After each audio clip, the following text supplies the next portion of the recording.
Hello, and welcome to Concordia Today. I'm Anik Usier. And I'm Sherry Claridge. Our regular newscast will not be presented today in order to bring you this special presentation featuring Concordia's journalism department and what it has to offer. We'll be back next week, however, with more Concordia news. But now stay tuned for an interview with Joe Coombs of Concordia's Queer Collective and a report on Thompson Highway, Concordia's writer-in-residence.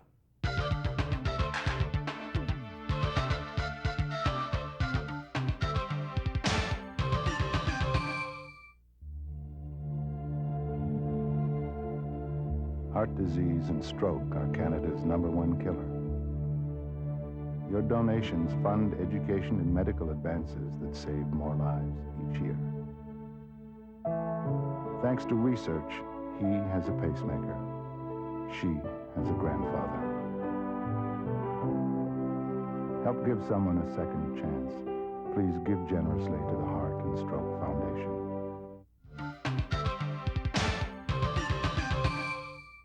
Hi, I'm Selena Shorey.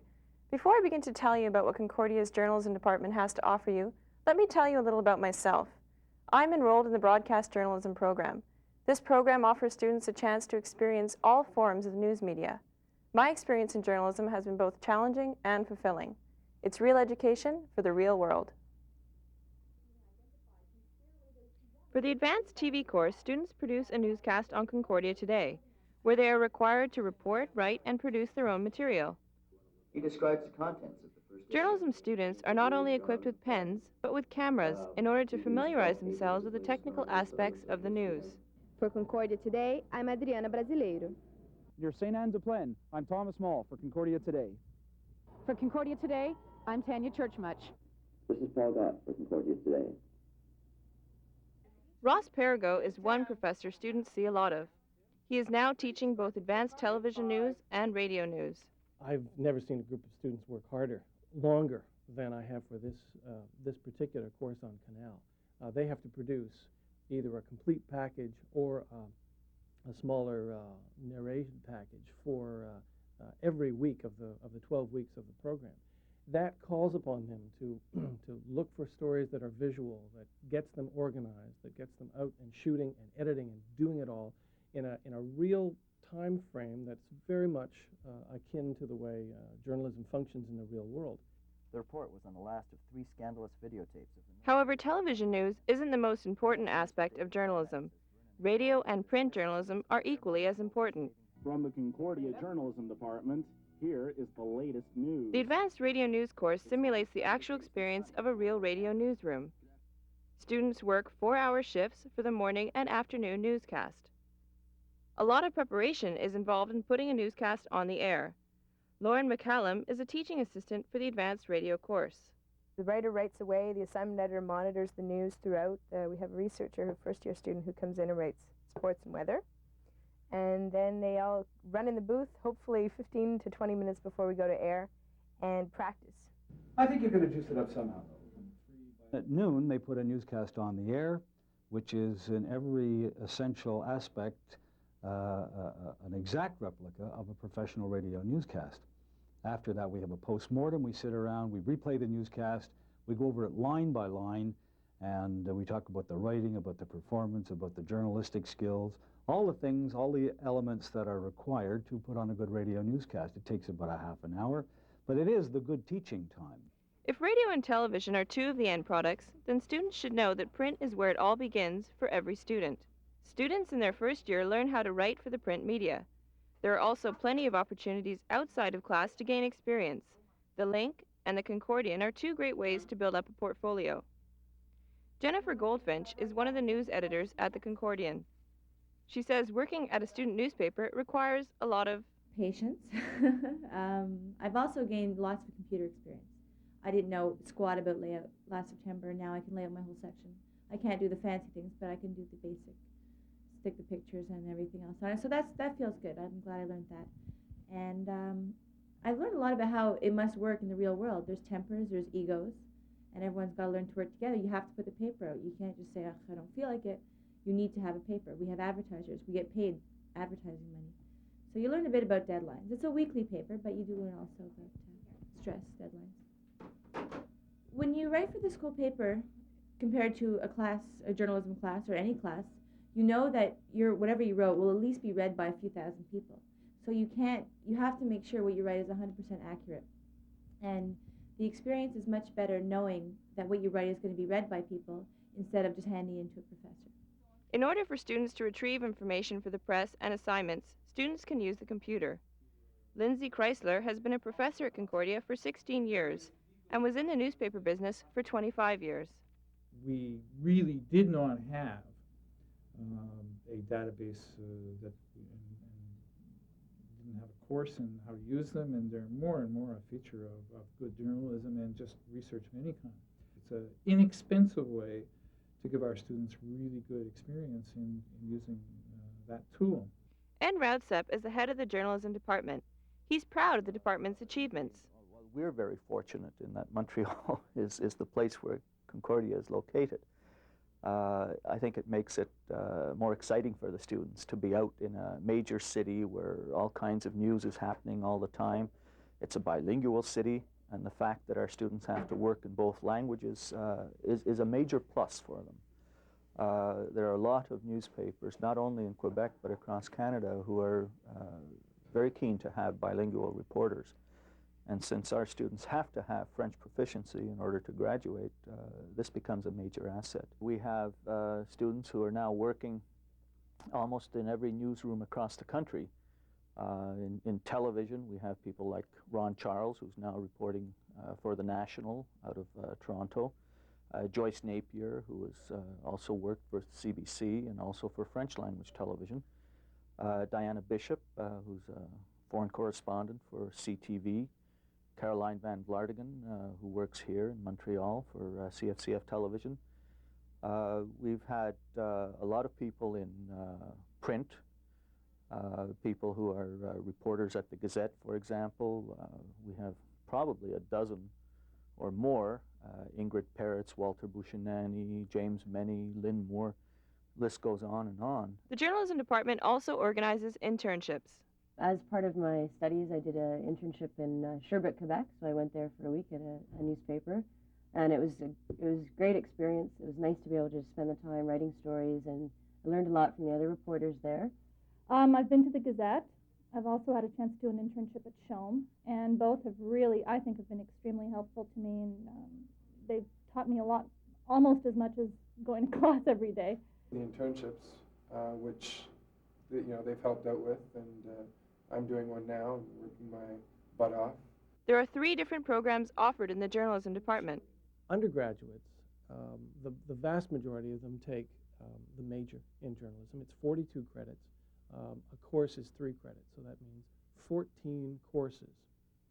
Now, in order to get out of here, you've got to take 90 credits, 30 courses. So that means that just slightly under half of all of your university life will be spent in the journalism department. And for that, you get a major.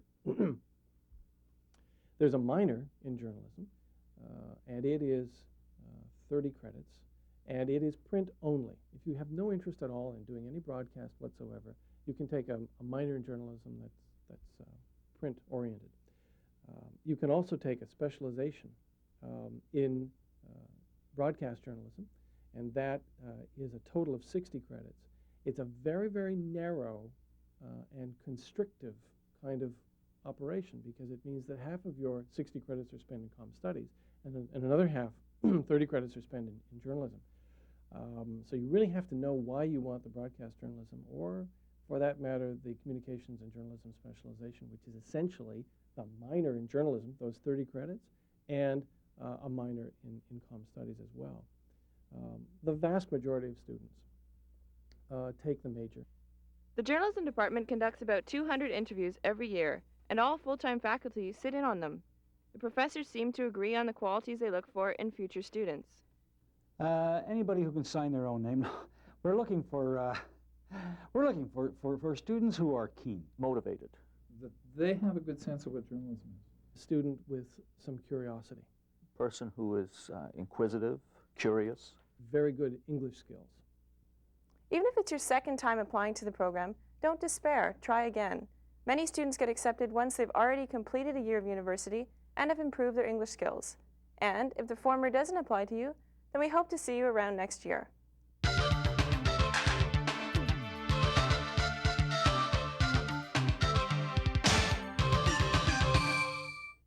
Welcome back to the show. I'm Sherry Claridge.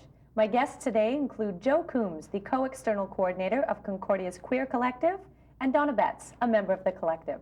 Welcome. Hi. First off, if you could tell me what exactly the collective is?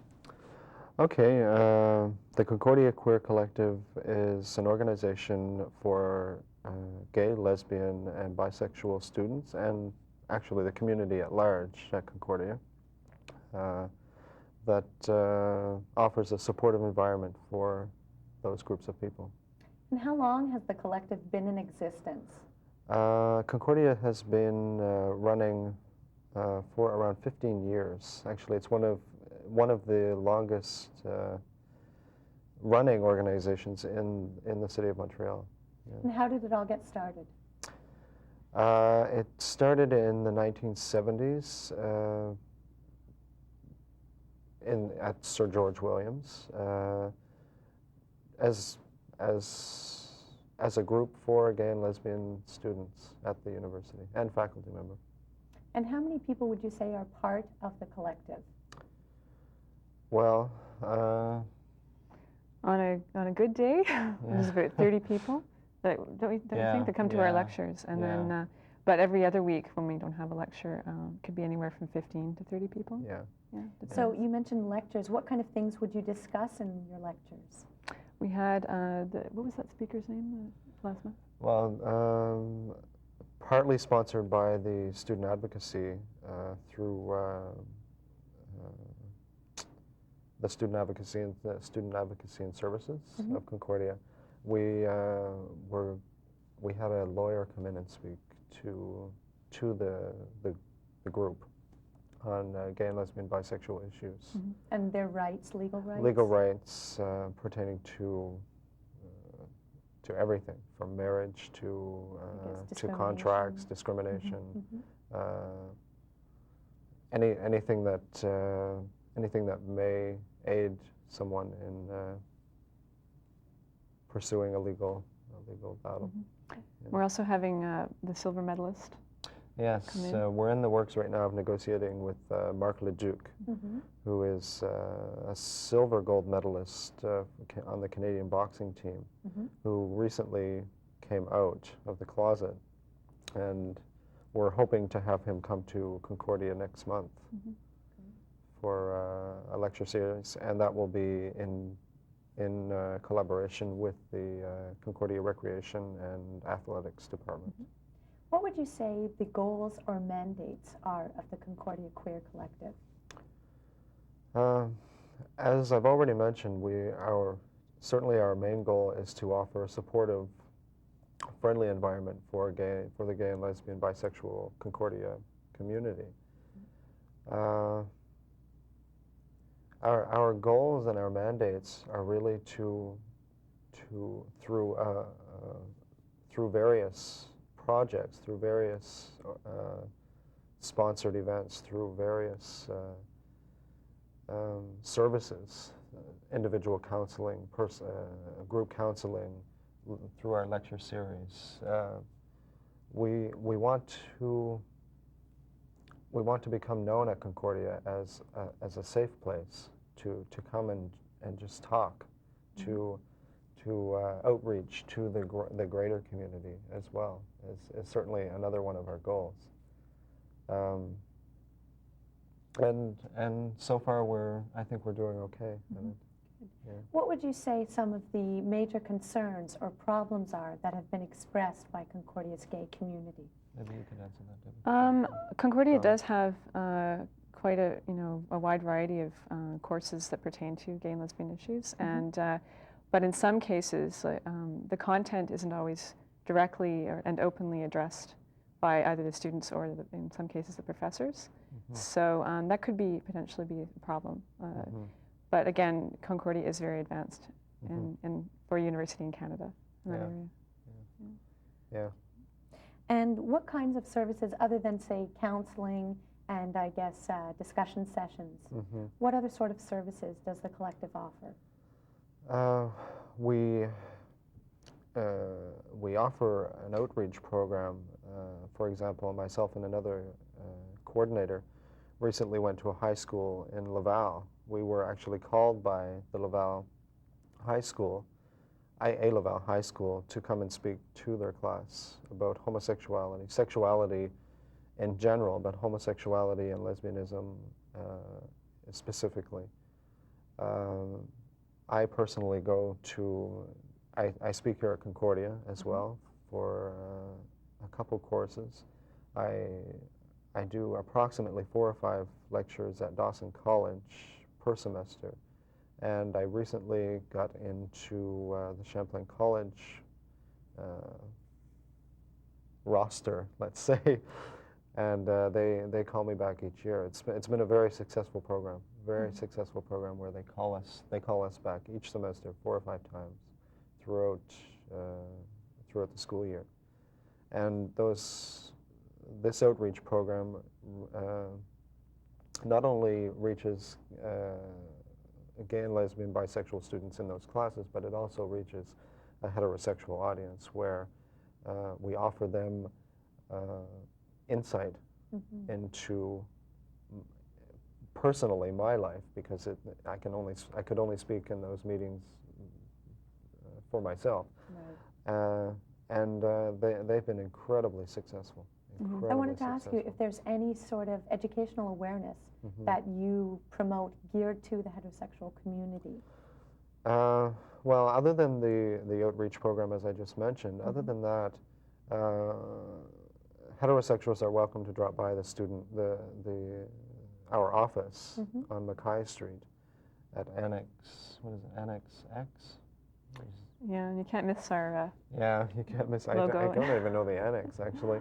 What is the logo? It's just a pink CQC with a pink triangle in the middle. Yeah. And how about for the future? Where is the Queer Collective headed in the future? Well, I think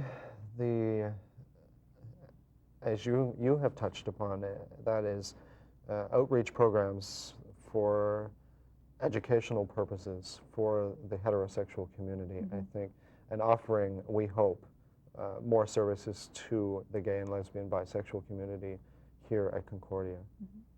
Just getting our name out there, and hopefully also having more membership next year, and increasingly so in the future. And for example, the last week's issue of The Link was dedicated to homosexual, lesbian, bisexual issues, and we just like to portray ourselves in the most positive way, so that, so as to better educate heterosexuals or anyone who's not really comfortable with the notions. Yeah. Okay. Well, thanks for joining us today, Joe Coombs and Donna Betts of Concordia's Queer Collective. For Concordia Today, I'm Sherry Claridge.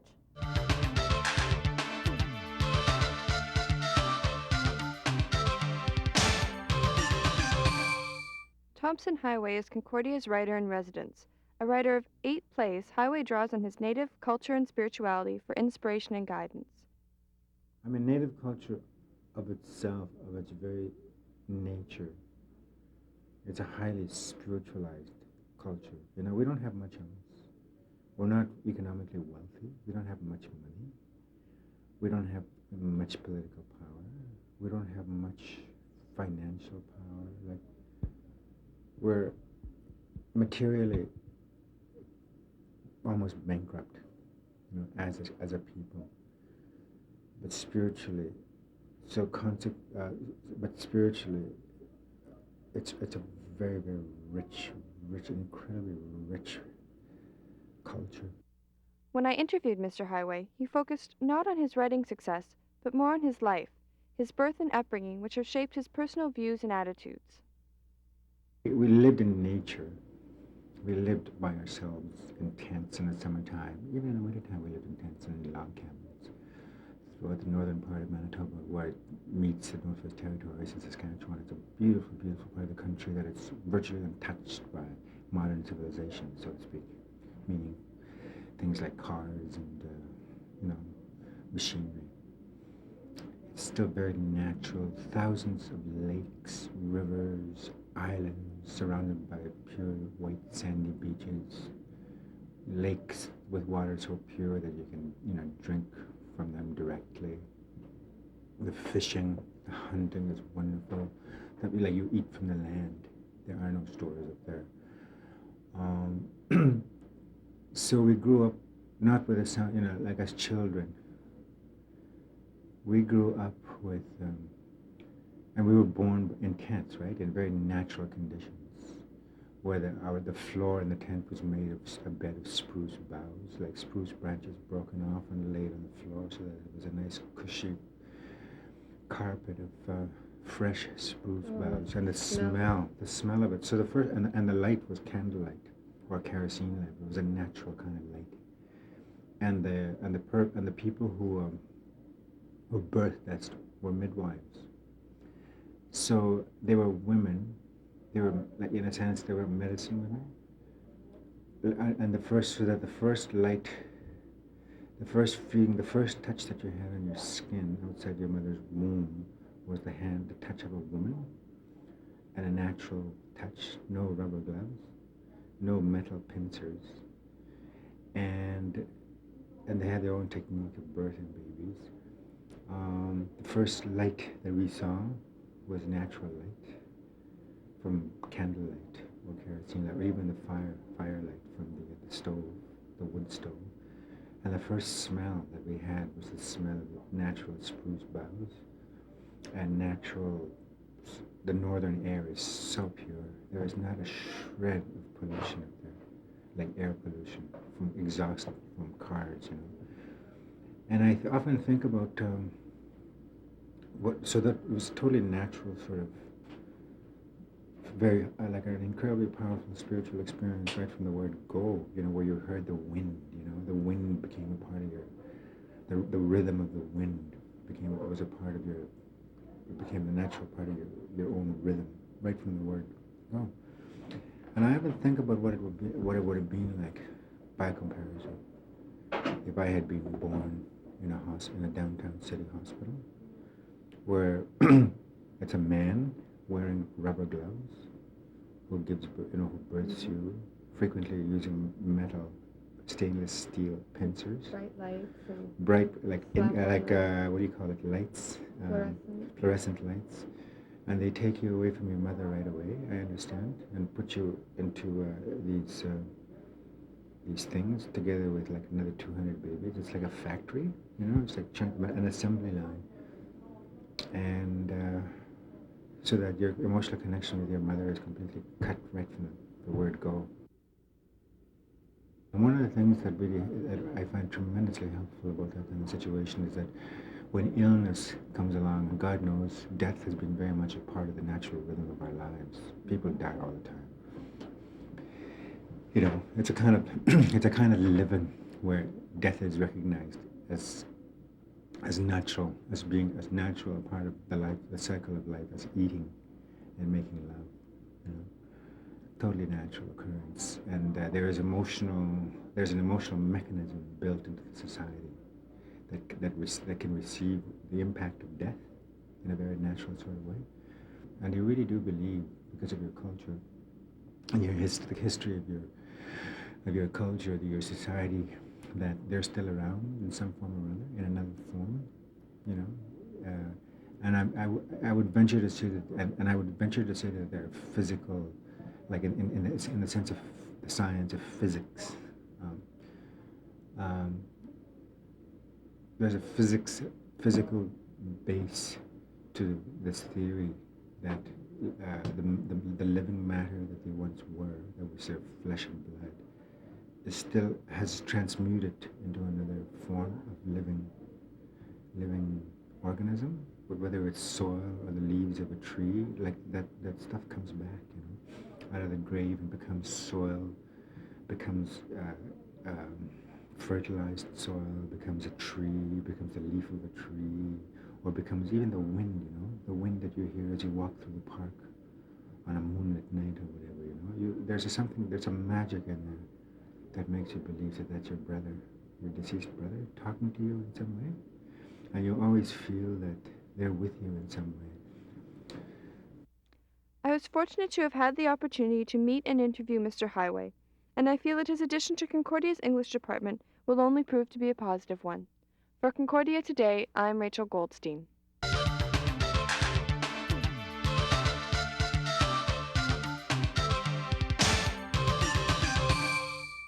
That concludes our show for this week. For Concordia Today, I'm Sherry Claridge. And I'm Annick Lucier. Next week, we'll have an interview with Lori Zoppi of Concordia's Foot Patrol.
Hello and welcome to Concordia Today. I'm Annick Lucier. And I'm Sherry Claridge. Coming up later in the show, we'll have an interview with Lori Zoppi from Concordia Student Safety Patrol. We'll also have a report on the Communication Studies Department. But first, the news. Concordia students should brace themselves for fewer services and larger classes next year. These are the probable results of an expected $10 million drop in provincial subsidies. The university was already predicting a deficit of more than $6 million.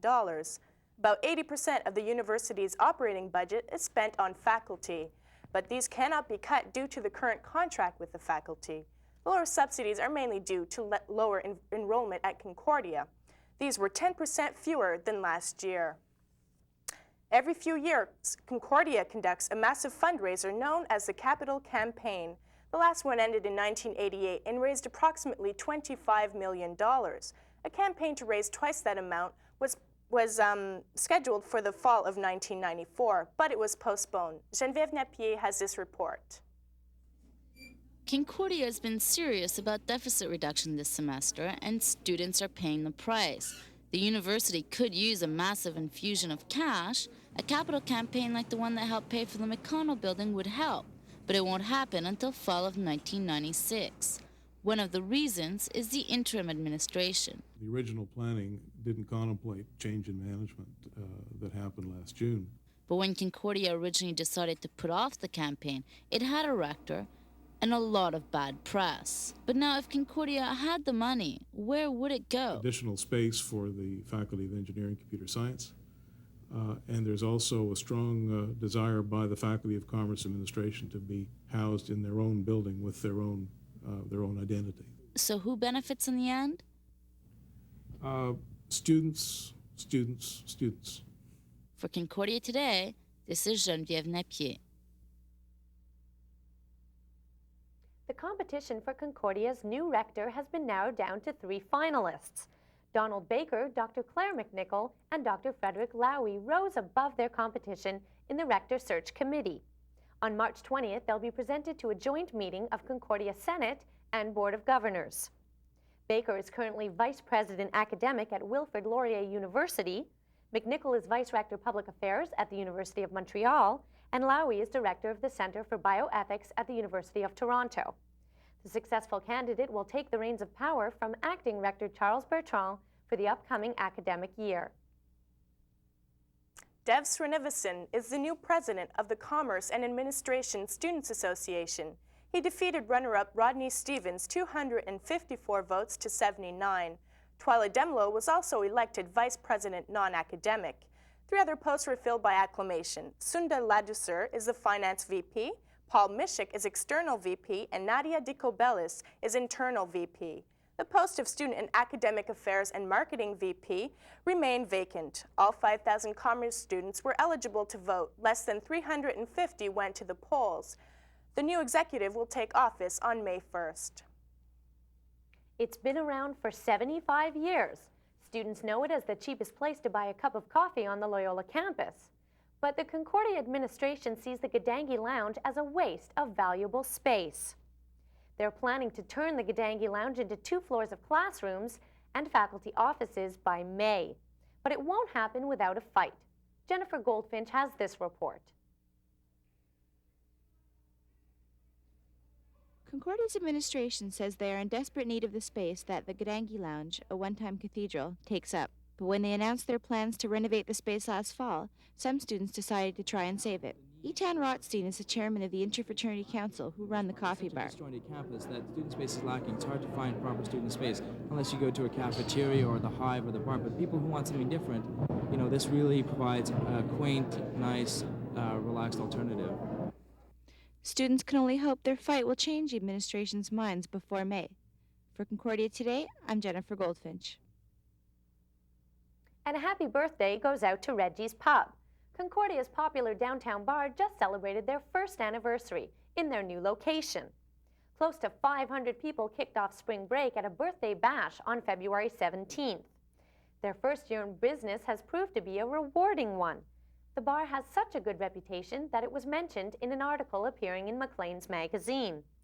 Every Tuesday night, 200 to 300 people line up outside Reggie's just to get in.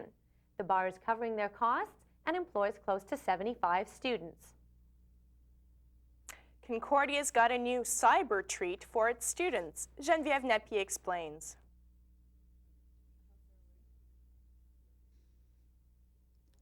Surfing the net is the digital sport of the 90s, and Concordia's kept up with the times, but now it's letting students cruise in style. So what used to look like this now looks like this. A new Mac lab featuring 14 Power PCs is providing user-friendly, full-color access to the net. Now students can explore the internet complete with sound and images. For Concordia Today, I'm Geneviève Napier. The Mac lab is in the Hall building, room 551. For an account, students need only apply at age 925. There is no fee and accounts are valid over the summer. Concordia's bookstore is getting recognition around the country. Their customized book list computer system has been purchased by Concordia University in Nova Scotia. The system was developed by Concordia's bookstore manager, Lena Lipscomb. To obtain a personalized book list free of charge, all a student has to do is enter their student ID number into the computer. The computer then prints up a list of books they need and the expected arrival date of out-of-stock items. Lipscomb was named Campus Bookseller of the Year, and the system was recognized by the Canadian Association of University Business Officers. Have brought increased tuition fees and decreasing job opportunities. Many students are looking for a means to cut corners and save money. Reporter Lauren McCallum tells us how some students have found a way to cope. Eric and Leslie just moved to Montreal from the Yukon to go to Concordia. They had no contacts in this city and very little money in their pockets. But through the university, they found a way to shop for next to nothing and to meet new people. So I went to 3 different clothing places and was quite satisfied with what I got. Jeans, this shirt, a sweater, a wool coat, shoes, boots. And all for $35. We don't know very many people since we've been here for a month. So it's also a nice way for us to meet new people. Eric and Leslie are getting help from the Mother Hubbard's Cupboard group at Concordia. It's part of the Peer Helper and Campus Ministry. Ron Hooper is one of the founders of the group. We try to organize events that help students save money. An example would be group shopping or potluck dinners. The Mother Hubbard's Cupboard group meets every week and is currently looking for new members. For more information, call the Peer Help Office at 848-2859. For Concordia Today, I'm Lauren McCallum. 15 years in prison is tough punishment, especially when you've committed no crime. Jerry Conlon began his sentence in 1974 when he was wrongly charged with the bombing of a London pub. Conlon was among 3 other Irishmen known as the Guildford Four. His story was told in the blockbuster film In the Name of the Father. Conlon spoke to over 100 Concordia students last Tuesday at the Hall building. He told students that while in prison, he was beat often and transferred 22 times. When Conlon's father began to question authorities, he too was thrown in prison.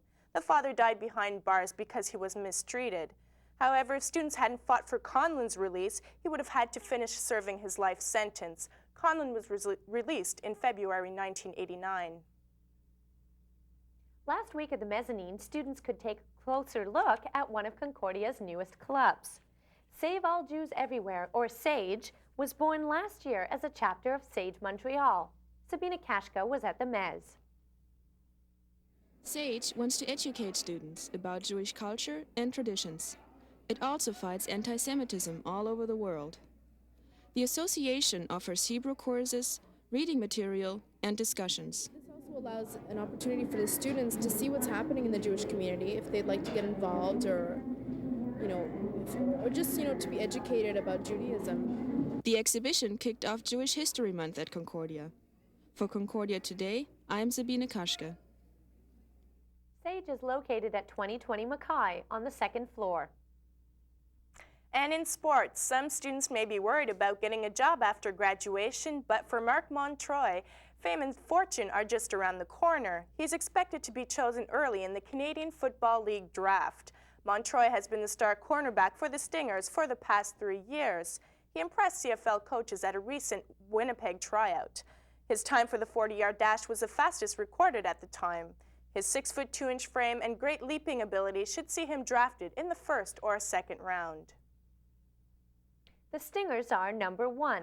The Concordia men's Stingers basketball team ended their season with a satisfying defeat over their crosstown rivals. They beat the McGill Redmen 71-64. The victory gives the Stingers 11 wins, 1 loss, and first place in the league. The women's basketball team also ended their season with a defeat over McGill. The Stingers outpointed the Martlets 70-62 in front of a packed house at Loyola. They enter the playoffs in 3rd place. And that's the news for this week. For Concordia Today, I'm Annick Lucier. And I'm Sherry Claridge. Stay tuned for an interview with Lori Zoppi from Concordia Student Safety Patrol. We'll also have a report on the Communications Department.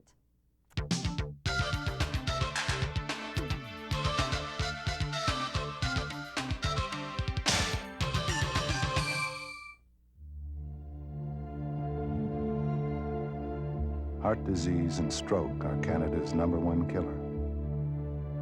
Your donations fund education and medical advances that save more lives each year. Thanks to research, he has a pacemaker. She has a grandfather. Help give someone a second chance. Please give generously to the Heart and Stroke Foundation.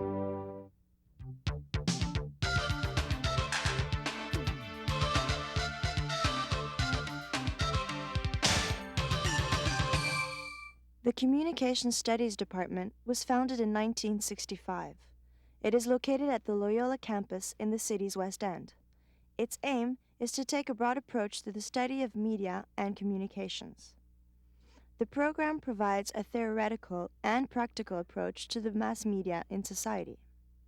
But how do the first-year students feel about the program? I wasn't expecting anything. I didn't know what it was about. I came here because that program was not available in France. So I came here and I heard about Concordia and Communications. I knew a little about that. I tried. I made it and I'm glad I did. Did you find it difficult to get accepted at Concordia in Communication Studies? Well, yes, there was a lot to do. You know, we had to find 2 teachers to write for us, and we had to write a letter and everything. But I found it very challenging.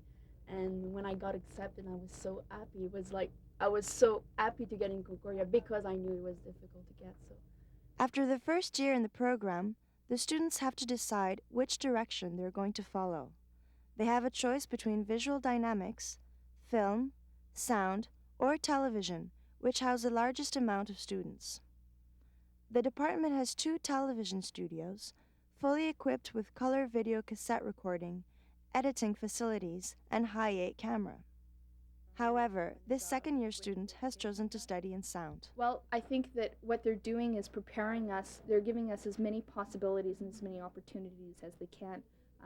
We get as much practical experience as we want or need, giving us a grounding in all of the production facilities, as well as giving us the theoretical tools if we don't want to do something in production. So I definitely think, as far as preparation, everything possible, all the opportunities possible are being provided to me. Now it's up to me to take the initiative to do something with that. But I certainly have all the tools presented to me to make that possible. Visual dynamics consist of basic experiments in vision and perception, exploring distances, planes, tones, colors, and light. Students use photography as the medium in which to record and observe these experiments. This is our set for film 2. It's a movie called Muzak, Lubricant of Society. There we go, which Hugo and myself are working on. And you just caught us in the middle of tearing down the set. You should have been here yesterday. It looked great. Use your imagination. We had a lot of video screens and panels and things like that. Very exciting. A lot of work, but we're happy with the way the rushes look. Yeah. So if everybody wants to come out and see it, then you'll know what it really looked like. The film section is both demanding time-wise and financially, and the department provides adequate equipment for editing and viewing their work. Personally, I found that it did take a lot of my time because I have a part-time job on the side and things. So I feel I have put in more time in this than other courses, and it's taken its effect, so I have to really work in my other courses now to catch up. The problem was that we had everything to do in a short period of time. It's very concentrated, and it's so concentrated that you kind of, let things slide. And so now I've got a lot of deadlines to meet. I think that when it's a production course, then you obviously have to put in more work, I think, in production courses, since you produce something in the end. There is also a great availability of equipment for film students to use. Why film too? Well, it's I wanted to go into film, and regardless, it's one of those courses where you have to pay some extra money, but it's generally worth it because you can do your own films. You learn the whole process of making films. You have to spend the extra money. The school can't afford that much. Did you find it hard to apply to Concordia in communications? I had applied to the production, cinema production, a couple of times, got denied. I applied here once and I got accepted, so I don't know whether it was hard or not. My interview was fairly easy, I think, compared to some other people I've talked to. And do you think that once you've graduated here, you're going to be ready to face the real world? Basically, the only thing that's lacking is technology. The equipment and stuff like that. I think we're a little bit behind. These things we're probably never going to be using again. Probably never going to touch film again. So at least that now it gives me the opportunity to touch it. But as far as learning computer editing and stuff like that, I don't have that kind of experience, and so I'll be lacking in that. But I think I'll be able to find a job, no problem. The Learning Center offers a quiet place for students to study, view their work, and do their research. They can find various film scripts, sound material, and videos. But what does a graduating student have to say about this program? Well, it's been a long 3 years, but it's been very interesting, and let's see. I'm anxious to leave because I've been hearing a lot about what's out there. Right now, I want to be out there, and I want to see what's going on, and I want to hopefully be part of it. For Concordia Today, this is Sandrine Grodaillon.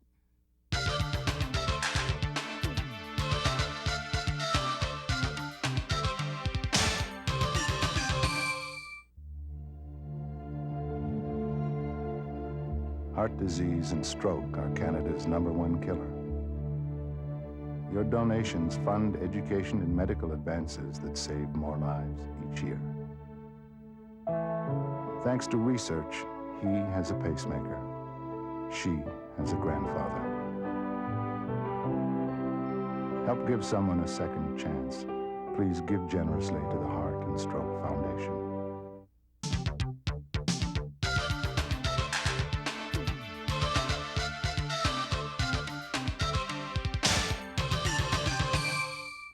Hi, welcome back to the show. I'm Annick Lucier, and joining me today is Lori Zoppi, who is co-coordinator of Concordia Student Safety Patrol. Welcome, Lori. Welcome, thank you. Perhaps you can explain to us just a bit about what the Safety Patrol is. Sure. A lot of people aren't aware exactly to what extent we do at the patrol. The organization is student-run, student-funded organization, which is founded on the belief that we should all take responsibility for our own safety and for the safety of others on the campus.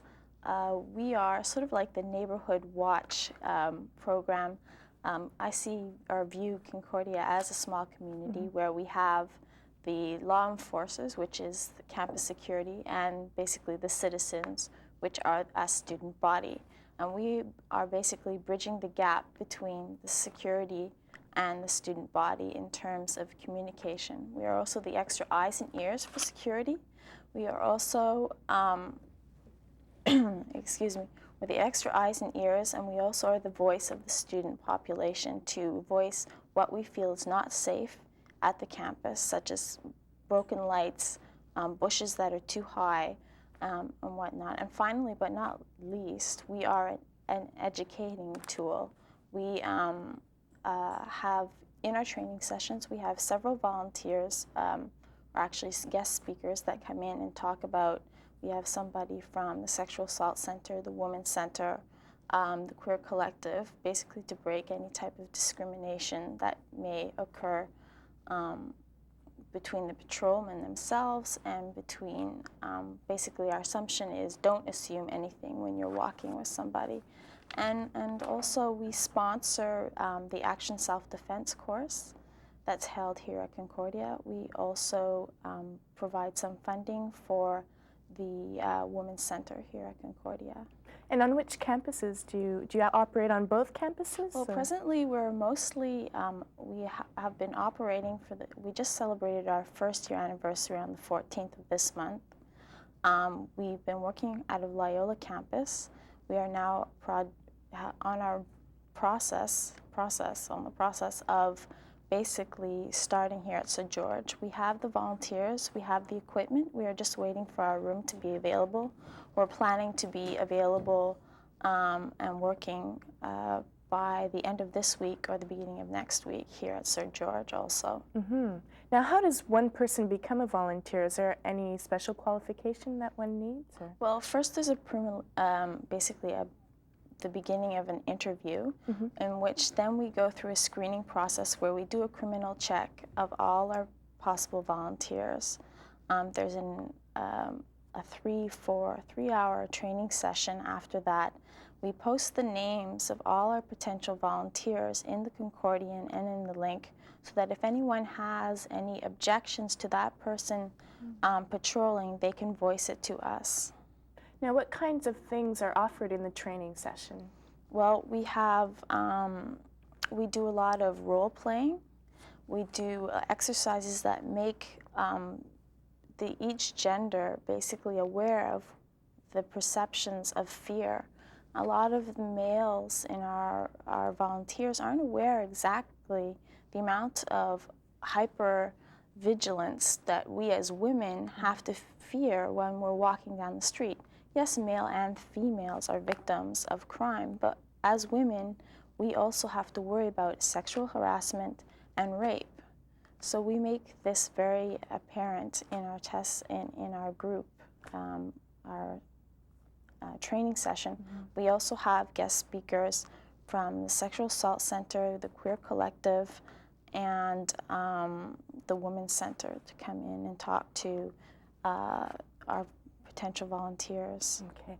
Now, the service is offered for both men and women. Exactly, both men and women. Presently, right now, we have a majority of men, not too many, more men. We're always seeking more women because women can either have the choice patrolling with a man or a woman.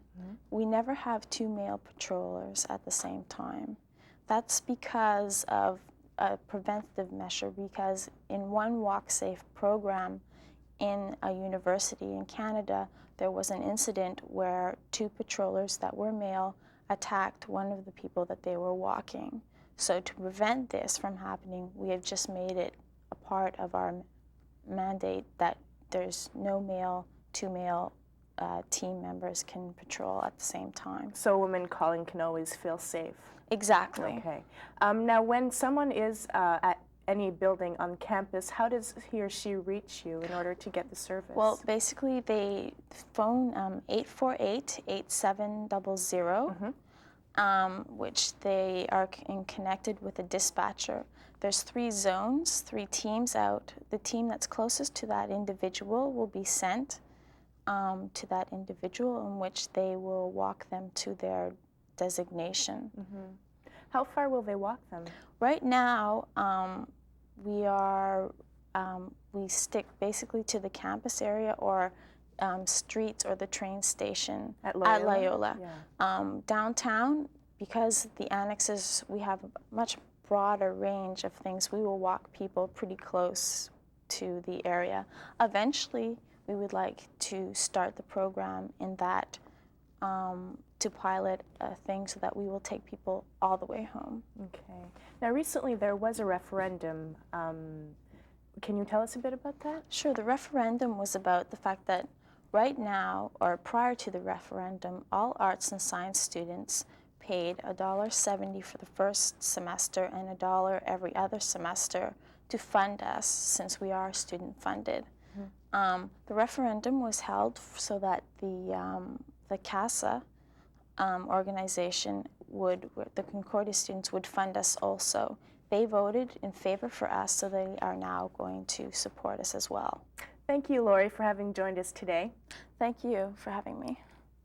This has been Concordia Today. I'm Annick Ducey, and we'll see you next week.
Hi, and welcome to Concordia Today. I'm Lori Graham. And I'm Jacqueline Liu. Coming up later in the show, we'll have an interview with Isabel Daigneault, VP of Projects for the Commerce Department, and a report on the Rez Sisters, the latest production from Concordia's Theater Department. But first, the news. Concordia is bracing itself for serious cuts following last month's federal budget. The administration must compensate for a reduction in government funding as well as declining student enrollment. Concordia is scrambling to cover a $30 million shortfall over the next 5 years. For students, this will mean increased class sizes. It also means a $250,000 subsidy to student services will be phased out over the next 2 years. Concordia staff will also be affected. Among other things, there are plans to cut 13 positions in the administrative sector. Consultations on how to implement the cuts will begin as soon as possible. Last week, Concordia Today reported on a student group's fight to save the Gadangi Lounge. The university had said they desperately needed the lounge's space, but budget cutbacks have put the planned renovations on hold indefinitely. Jeff Blond has this report. Students will be holding on to the Gadangi Lounge after all. The lounge was supposed to be turned into offices and classrooms by May, but the university can't afford it. The Interfraternity Council, which operates the lounge's coffee bar, has been fighting to keep it open. Ligia Pena is the president of the council. You could say we won by default since the university doesn't have enough funds to do the renovations. Dean of Students Brian Cunahan had this reaction. I'm very pleased that the Gadangi Lounge will remain the student lounge as it always has been. For Concordia Today, I'm Jeff Blond. In commemoration of International Women's Week, Concordia presented its 5th annual How Do I Look Film Festival. The festival is a forum for female film and video makers from Concordia. It was first introduced by the Communications Department back in 1990, but this year the Cinema Studies and Fine Arts departments collaborated to present their works. Lauren McCallum took her very own video camera to the festival to capture the highlights of these women's talents. Being a survivor of sexual abuse, the invisibility of my being a dyke with long hair. Is that possible? It was all there, moving memoirs of tragic personal experience, humor, sexuality, discrimination, body image. The How Do I Look Festival packed theaters at Concordia and highlighted all the important issues surrounding women in society. Marie-Hélène Panisset is one of 38 filmmakers who participated in the festival. All kinds of visions and things that people want to say, and I think it's really good that we have a tribune like that to say what we need to say. The films and videos were produced by amateurs, but judging by audience reaction, you'd think they were done by professionals. Some of the pieces use new and advanced techniques in filmmaking, while others handled touchy subjects in a lighter manner. I find it hard to believe that through sheer will, I could actually lactate. Deborah Van Slet is the producer and star in Sick World 3, The Baby. My favorite part is the acid thing, the correlation between an infant's sensory experiences and being on acid. Sick World 3 is the 3rd episode in a series produced by Van Slet, and it's also the 3rd time her work has been screened in the festival. I got such a response from that. I thought, this is it. I found a way to express myself. The How Do I Look Festival brought out over 400 spectators to the Concordia campus. The organizers are expecting an even better turnout next year. For Concordia Today, I'm Lauren McCallum. And there were other events marking International Women's Day. In Old Montreal, more than 100 protesters chanted, "Get your rosaries off my ovaries," in front of the Notre Dame Basilica. Many of those chanting were Concordia students. They were denouncing the Montreal Archdiocese because it has granted Human Life International access to Montreal's famous Notre Dame Basilica. HLI is a radical anti-abortion group. They will be holding a 3-day conference in Montreal. Some of the workshops include the Muslim threat to the world, the feminist agenda, and eclipsing fatherhood. Their opening mass will be held at the Basilica on April 19th. Few get to bask in the spotlight, but some Concordia musicians and singers are able to do it for grades. Rita Kotia has more. I cried a river over you. Bruna Mucciardi is getting graded. She's one of 5 singers taking part in a class called Jazz Repertoire. These students perform at Concordia's concert hall 3 times a year as part of their course requirement. Mark Reichert says these performances are a good learning experience. It's a pretty small class, which gives you, a lot of individual attention, and you get to work closely with the other people in class. But beautiful. For Concordia Today, I know. I'm Rita Kutsia. Concordia students are happy with their university. This according to a random survey of 625 undergraduates. 80% of students said they were generally satisfied with the services offered by the university. Students were even happier with library facilities and average class sizes. The results weren't all rosy, though. 1/3 of the undergraduates questioned were unhappy with financial aid, medical services, and athletic facilities. The survey was organized to help staff understand students a little better. Several Canadian universities took part in the study. The results will be published in the monthly bulletin Focus. Interactive multimedia has become the latest buzzword, but very few computer programs fit the definition. A Concordia professor has developed a computer program which truly lives up to the label interactive multimedia. Adriano Brasiliero explains. 8 years ago, a jazz musician asked Don Ritter if he could find a way to control video images with a musical instrument. Ritter decided he could. The visual artist created a program he called Orpheus. It brings a dramatic new twist to the live performance experience. Named after the Greek god of music, Orpheus marries sound and video. This is an interactive video software that permits the control of video through music. So for every note that's played, a corresponding image instantly appears on the screen. The images that you see are determined at the moment by music, meaning that you can play a live instrument, and these images will basically follow the music. But before that can happen, you have to bring in the images. They can be any kind of moving images, such as video or computer-generated animations. Once the images are loaded, the program can sync them with music or even singing. The program can also control images with movement. With a heat or motion detector, an artist can create an installation that is controlled by the viewer. So if you want to jazz up a presentation, the mighty Vista Lab now has a copy of Orpheus. For Concordia Today, this is Adriana Brasileiro. The Mighty Vista Lab will be holding demo days. For more information, call 848-3461. Referendum questions aren't just related to Quebec these days. Concordia University is holding its own referendum question on the proposed Student Bill of Rights. From March 28th to March 30th, students will be asked whether or not the bill corresponds to their goals.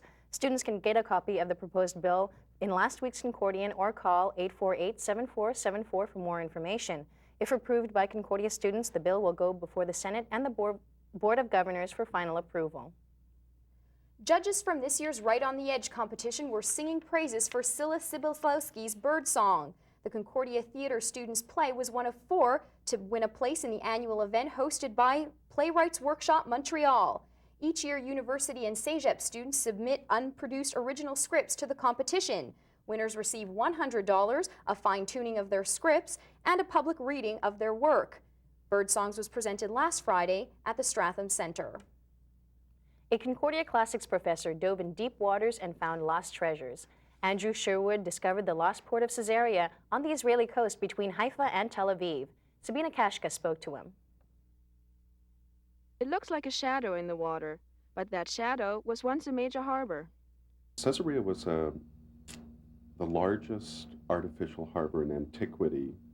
Professor Andrew Sherwood and his team discovered the ancient port off the coast of Israel. One of our most remarkable finds actually was part of the formwork for one of these large concrete blocks. You can find more sort of aesthetically valuable objects, coins, small sculpture, large sculpture if you're working on the right site. Sherwood's work can be long and tedious, but the findings reward him.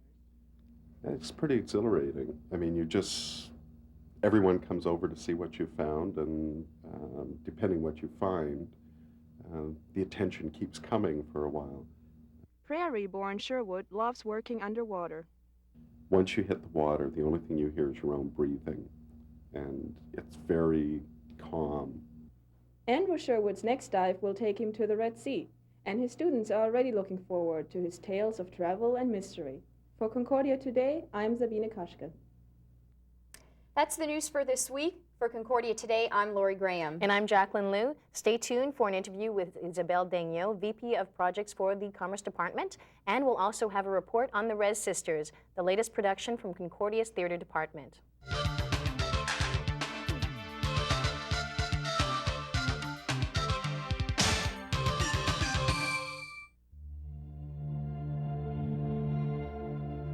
Heart disease and stroke are Canada's #1 killer. Your donations fund education and medical advances that save more lives each year. Thanks to research, he has a pacemaker. She has a grandfather. Help give someone a second chance.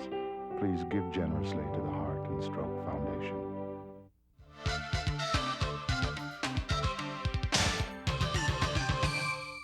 Hi, and welcome back to Concordia Today. I'm Jacqueline Liu. With me today is Isabelle Daigneault, VP of Projects for ISEC Concordia, and who is also coordinator for the 15th Annual Commerce Students Business Luncheon on March 22nd.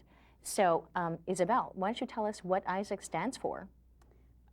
It used to stand for Association Internationale des Étudiants en Sciences Économiques et Commerciales, but we no longer use that because it's actually open to students in all faculties. Okay. What ISEC is, essentially, is an international student organization, and we have exchange programs, ongoing projects, and a whole bunch of activities that help students from all the various faculties develop business skills, communication skills, organizational skills, you know, and so forth. Things that you can't really learn from textbooks and from teachers. So what is the purpose of this luncheon? The purpose of the luncheon is, well, there's 3 main goals. Firstly, it's to bring students and business people together, to bridge the gap. Secondly, it's to make business people more aware of ISEC because we need their support in all our endeavors, like the exchange programs and our projects. That's financially and through them hiring people for ISEC exchange programs. And thirdly, the whole team who participate in the organization of this luncheon have all gained extensive skills in business communications, organization. They've met a whole bunch of people, so it's done that also. Who will be showing up at the luncheon? Like what kinds of business people from which organizations, which companies? Most of them are executives, like they're VPs of strategic development, marketing, from the various departments of the big organizations such as Xerox, Ernst & Young. We also have Alcan, and just the big companies around Montreal. And our main speaker is Mr. Guy Saint-Pierre of SNC Lavalin. He's the CEO and president. He was also named, read in Financial Post, the CEO of the Year. And in La Presse at the Gala Excellence 1994, he was named Personality of the Year. Why is that? Why is he such a hot guy or such a big guy? Like, what has he really, like, what has he achieved? Well, he runs a multinational engineering firm, okay, which also has a manufacturing sector. And they're just pretty much all over the world. And we identify to that company because ISEC is pretty much all over also. Okay. So, but he's very much liked by many members of the business community. That's why we've succeeded in attracting so many highly ranked executives, because he attracts that type of crowd. You had mentioned an exchange program. Tell me more about that. That seems really interesting.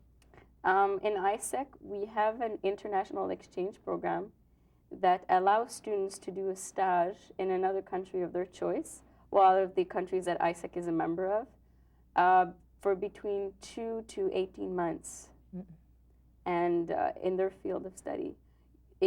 mainly right now it's for like commerce and economics, but we're slowly moving towards computer science, which is a developing market, and engineering, as well as other fields. Let's get back to the luncheon part of it, because this is what you're mainly here for, to talk about your luncheon. Why do you think that students from other faculties should go to this luncheon? Why do you think it would be beneficial for them? First of all, the speaker himself is an engineer, so I mean, the engineering faculty would benefit from the talk. This topic, the theme of the luncheon is Challenges of the Year 2000. What will be facing us? That will affect everyone, whatever their field of interest is. So anybody will benefit from the excellent conference, the good food, because it's at the Westin Four Seasons, and there's a cocktail from 11:30 to 12, so they'll get to meet everybody basically just by going around and introducing themselves.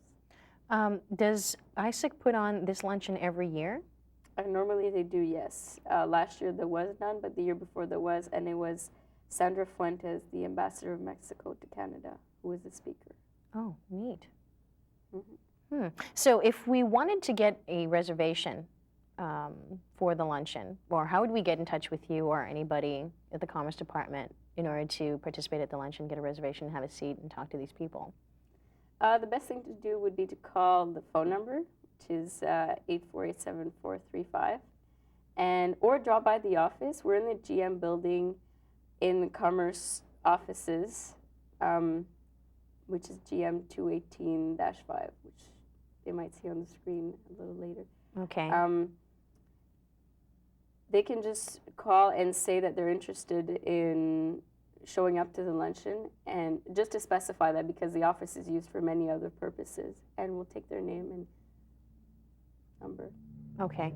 I actually wanted to delve a little bit deeper into why it is that other people or other faculties or students from other faculties should participate at the luncheon, because let's say someone from political sciences or communications or journalism would like to go. What would be one of the good reasons or some good reasons for them to go? Other, like, I know that there's an engineer that's going to be there, Guy Saint-Pierre. He's the speaker, yeah. Okay. As I mentioned, like, other than the fact that the theme is for that affecting everybody, since there are people from big businesses there, they hire in most departments, in all departments. I mean, whether in your political science, whether in your in journalism, I mean, the media will be there. It's just a chance to meet all kinds of great people. And you never know, might be your next job, your summer job, or your job for when you graduate. Is there a really high, do a lot of people who go to these luncheons, do they end up getting jobs in the end finally? No, it's not like a it's not for recruiting purposes. Okay. But it's just to say, yes, I met the CEO of such and such a company, or yeah, I did meet the general director of Xerox, you know. Yeah, he's a really cool guy, you know. It's just to know who those people are, to get to know them, to be in a business milieu. I mean, it's a fancy thing. You get to dress business-like for a day. It's an interesting event. And why don't we repeat that number again for our viewers? Tell them, I forgot the number, 848-7435. So it's 848-7435. And thank you very much again for watching. Thanks, Isabel.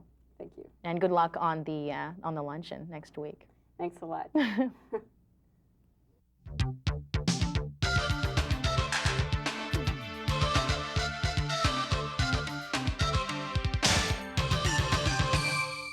Concordia's theater department produces about 4 major plays a year.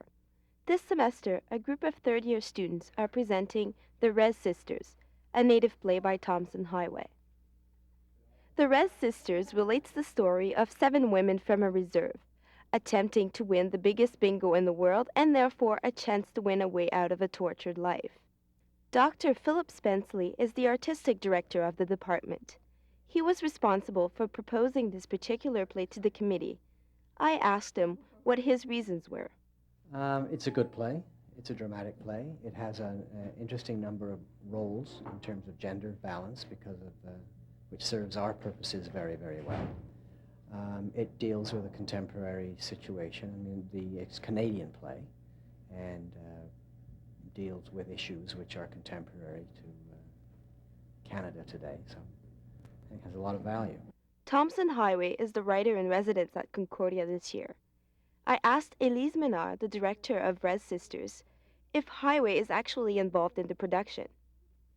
Well, I've spoke with him a couple of times, just, to let him know a bit what I had in mind and ask him some questions. But no, I'm sure if I would need help, he would give it to me, I'm sure. But I think he likes it this way, and he's just going to come and see it at opening night and hoping he'll respond positively to it. Although the actors are still at the exploring stage in their rehearsal, they seem very enthusiastic about getting a chance to perform in this play. Well, this play is something that I don't think anybody really would be able to do other than at the school, because we're not native. I'm not the age of my character, so I wouldn't be cast in this play otherwise. So just that respect, you're being given an opportunity to do something that you wouldn't be able to do. We're not native. We're not native. There's no way you're going to get an audience member to believe that we are native, at least aesthetically. However, theater is about having some sort of imagination. So I think when an audience member comes to theater, if the stories are told truthfully, I'm not an Indian woman, never have been, never will be. I myself have never been married. I've never been beaten by my husband. I don't have any children. Well, more I go, more I see this world is so specific. That is specificity becomes universal, you know what I mean? I was trying the other way, trying to put this in a kind of a broader world, but it doesn't work. More and more I go, more I want to be with these native people. The way of thinking they have, the philosophy behind it, the kind of reality they live in and all that.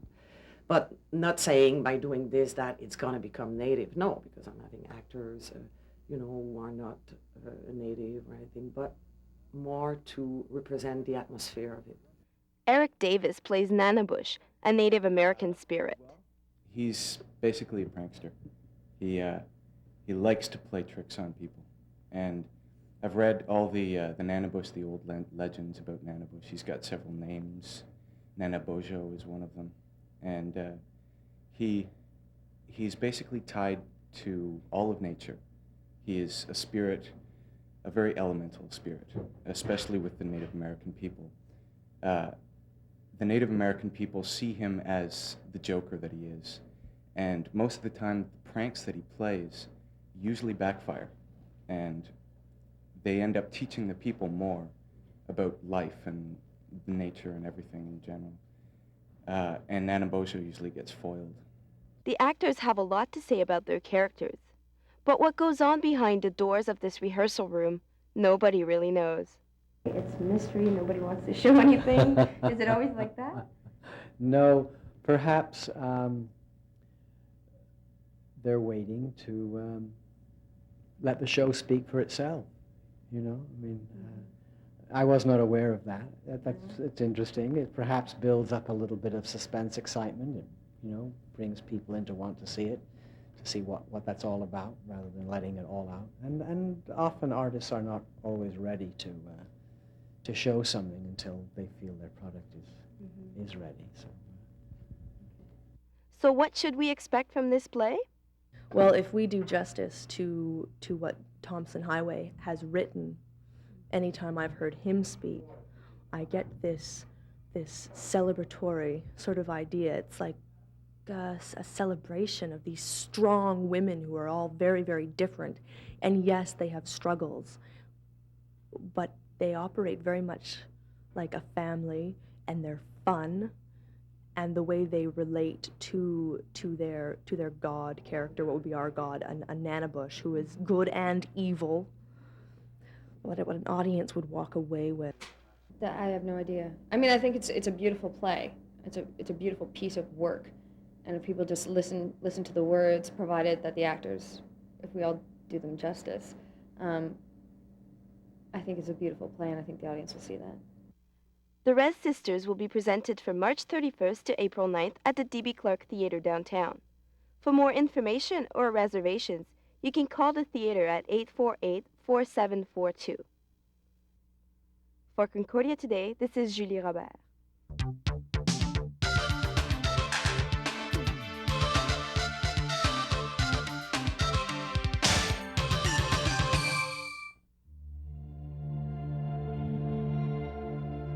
Heart disease and stroke are Canada's #1 killer. Your donations fund education and medical advances that save more lives each year. Thanks to research, he has a pacemaker. She has a grandfather. Help give someone a second chance. Please give generously to the Heart and Stroke Foundation. Thanks for watching Concordia Today. Join us next week when we'll have a report on why did you choose Concordia University, and we'll have an interview with Jessica Brown, station manager for CFLI Radio. If you have any questions or comments, you can call us at 848-3440, fax us at 848-3441, or email us at our internet address, studioa@vax2.concordia.ca. Thanks for watching. Have a good week.